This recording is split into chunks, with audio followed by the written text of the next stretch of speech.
ایک اور کل بات غلط ہو گئی تھی، یادداشت نے دھوکہ کیا. میں نے آپ کو بتایا تھا کہ پاؤں اگر سوجے ہوں اور ٹخنوں میں پرانی تکلیف ہو تو اس کے لیے ایکویزیٹم ہے. ایکویزیٹم گھٹنوں کے لیے اور ہپس کے لیے ہے، ٹخنوں کے لیے نہیں ہے. مجھے کچھ یاد پڑ رہا تھا کہ اس کا لوئر لمب سے تعلق ہے، اس لیے غلطی سے ایکویزیٹم کو ٹخنوں کے لیے بتا دیا.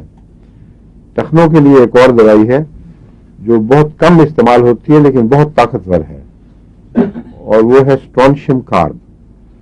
جو علامتیں میں بتا رہا تھا وہ ٹخنوں کے سلسلے میں اسٹرونشیم کارب میں ملتی ہیں.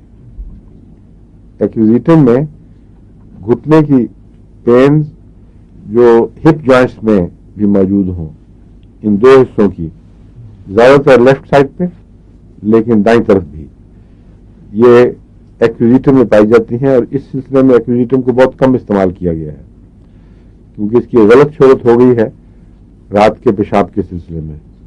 بچوں کو رات کو پیشاب آئے تو بار بار بستر گیلا کریں، اس میں ایکویزیٹم لکھا ہوتا ہے سب سے زیادہ، اور میرے تجربے میں تو کبھی بھی اس کا کوئی خاص فائدہ نہیں ہوا.